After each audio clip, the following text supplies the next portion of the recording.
Welcome to 10 Feet Away from Ben Gray. I am your host, Ben Gray. Joining us today is Reverend David Walters. David, thank you so much for joining us. Yeah, absolutely. My first question for you before we get into things is, if you could make your boogers taste like any flavor, what flavor would you choose? And my follow-up question is, would you eat them? Ooh. I kind of wish you would have asked if they were like candy. Because if they tasted like Skittles, like I didn't know what I was going to get, then I'd probably that's an have interesting to idea. eat them. Yes, just to figure out what flavor you're producing today. Yeah. Do you think it would produce a different flavor on a daily basis, or would it be each booger itself? I think it'd be random all the way through. Huh, okay. It'd be a really sad day to have the sour apple day. The entire day. The entire day. You wouldn't eat any boogers that day. Well, it was really sad to me when they took lime away. Yeah. Yeah. I mean, that's one of the worst replacements in the history of candy, is swapping lime for sour apple. Yes. Yeah, I would agree. When sour apple started in as a flavor in the candy world, that was really the decline of candy. Honestly, I think it's probably a larger decline of human civilization. This morning, what we're going to be discussing is the book of James. Okay. Just for the audience's sake, James was likely written by a guy named James. He identifies himself that way. In all likelihood, it was the brother of Jesus who was named James, and he was a significant leader in the early church. He was writing specifically to other Jewish Christians in the church at the time, and we know this because that's actually how the letter opens. It begins with James, a servant of God and of the Lord Jesus Christ, to the 12 tribes scattered among the nations. Greetings. Now, as far as the purpose of this letter that he was writing to Jewish Christians, it becomes clearer later on, but from the get-go, we understand that he is specifically trying to encourage, uplift, and instruct Jewish Christians who, for all intents and purposes, have accepted a radically new part of their faith. Now that they have someone that they consider the Messiah to have come, it really changes things significantly. David, do you have any things you'd like to add to that? No, that was pretty good. Okay. Jumping right into it. What we're specifically going to talk about today is verses 2 through 8. Okay, cool. Consider it pure joy, my brothers and sisters, whenever you face trials of many kinds, because you know that the testing of your faith develops perseverance. Perseverance must finish its work so that you may be mature and complete, not lacking anything. If any of you lacks wisdom, he should ask God, who gives generously to all without finding fault, and it will be given to him. But when he asks, he must believe and not doubt, because he who doubts is like a wave of the sea, blown and tossed by the wind. That man should not think he will receive anything from the Lord. He is a double-minded man, unstable in all he does. Starting off just right at the beginning, consider it pure joy, my brothers and sisters, whenever you face trials of many kinds. What do you think James was referring to? What trials specifically might have he been talking about to his audience, and beyond that, to Christians 2,000 years later?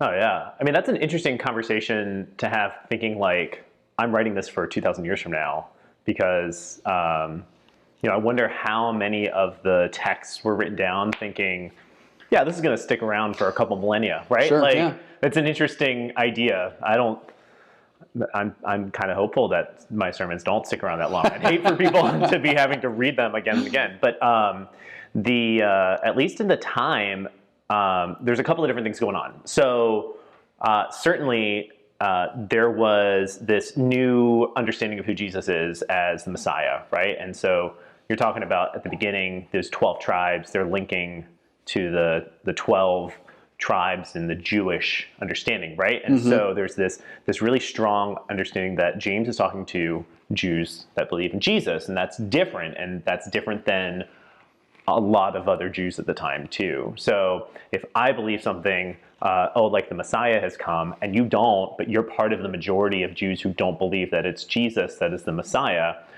we're going to have some conflict of faith. And I think that that's part of what's going on here for that trials and tribulation. There's also happens to be a famine going on too, which, I mean, if you don't know where you're going to get your next meal from, then you're out of luck, right? Like that's a big issue when you can't just drive down to the market and pick up some more food.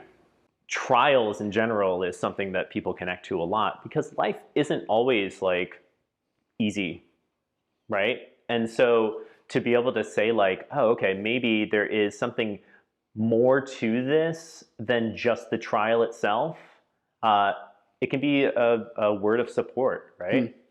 So James might be speaking not only collectively to a group or a community, but speaking to individuals who are facing personal trials. Oh, I would imagine so. What would a high schooler who's a Christian today in Wheaton need perseverance in their faith in order to overcome? So I think that faith continues to push us beyond social norm. Okay. Um, Unpack that a little bit. What do you mean by social norm? So in saying social norm, I think that we are always pushed to see how we can live out God's unconditional love for others in new ways, right? For the least and the lost and the lonely. And that's what Jesus was always doing, is finding those people who were overlooked. Right.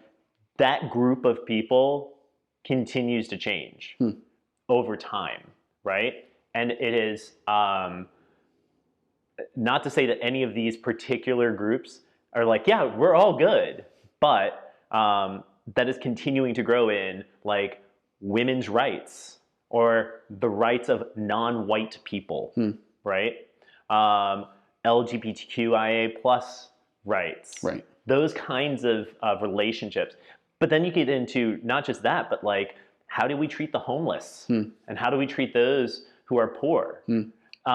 Those who suffer from mental illness. Those who suffer from mental illness, Yeah. absolutely. Whatever the taboo is, Jesus comes in and says, hey, you're supposed to help them out, right? I think that's how our faith pushes us into stretching our idea of how to relate to the world around us. Okay. When social norm becomes a, hey, don't worry about them. Right. That when you come up against hardship of trying to change something that is ingrained, that's where you need perseverance, right?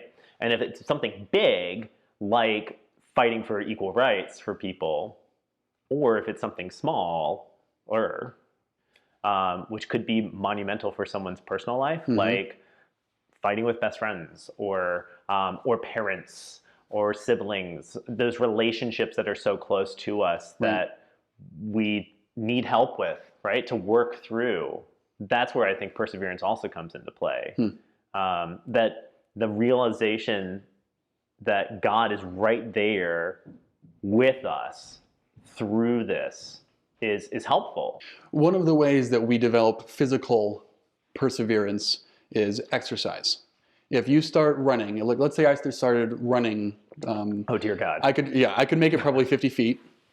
Then you'd have to call an ambulance.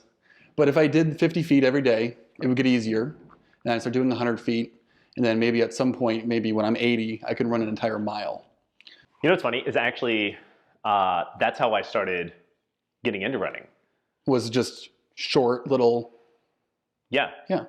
I couldn't make it a full block at that time. Yes. Like I literally couldn't make it down, not even like around the block. Like I couldn't make it to a corner. To the corner of the block. Yes. And I turned around and I remember that really well because I was in college at the time, right? And I got really out of shape. And I had this idea like, all right, I'm going to start this process, right? And it was so demotivating to get to the corner of the block, right? And have to stop. Yeah.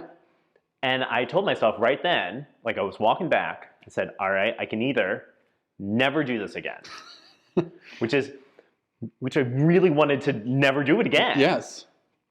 Or I could go a half a block more the next day. Yeah. And that's what I did. I woke up with a block, with then half more, had to stop. And then that's what it was. It was just literally adding like a half a block and then able to add a block. And then, and just literally just block after block every day for weeks until I was able to run a mile. Yes. Would you say that James would encourage us, or would you encourage us to seek out spiritual or emotional or relational trials in order to grow our perseverance in those ways? Ooh, that is a good question. And it's good because that has been manipulated in the Christian faith before to say, well, Jesus is putting you through this so that you will grow, Yes. right? And I don't think that that's something that we can really say on this side of heaven in knowing how God does stuff. But I don't believe that we are put through negative things just to grow. But your question is, should you seek them out? Right. Right? I think, yeah, in some ways, for sure you should, right? Depending on what it is, right? I can't just like blanket statement this. Not all exercise is good for you. Not all exercise is good for you. Correct. So Even too much exercise can be bad for you. Can really be bad for you. It can hurt your perseverance. It can hurt your overall physical health. What would you, off the top of your head, what would you say would be a spiritual exercise that grows your perseverance? A spiritual trial. Let me put it in that language. What would be a spiritual trial that can develop perseverance in your faith? You know, I go to, instead of trial, I go to discipline beforehand, right? Like prayer, like doing daily prayer is a discipline that is really not practiced by a lot of Christians. Yes. Or cracking open your Bible. Yeah. Right? I have the benefit of being a pastor, so I am forced to open my Bible every week because if I didn't, I would not be able to preach. Correct. Right? It's like being a personal trainer. You don't have a choice of being in shape as a personal trainer. For sure. You're right? always exercising. You have to be. Yes. And so I have that benefit because I don't know how well even I would do, right? If I didn't have that necessary part of it. But that's what makes it discipline. Yeah. The discipline aspect of it is the fact that I'm doing it on my own, right? So those are a couple of things that just kind of immediately come to mind. Yeah. Well, that is our time for this week's episode of 10 Feet Away from Ben Gray. Many thanks to Reverend David Walters for joining us this week. Be sure to check out the questions that came with this video for you to discuss at home. You can either journal your responses, talk about it with siblings, with your parents, with grandparents. We really hope that you guys are able to engage with this and not only learn something, but also grow. Thanks so much, and we'll see you next week.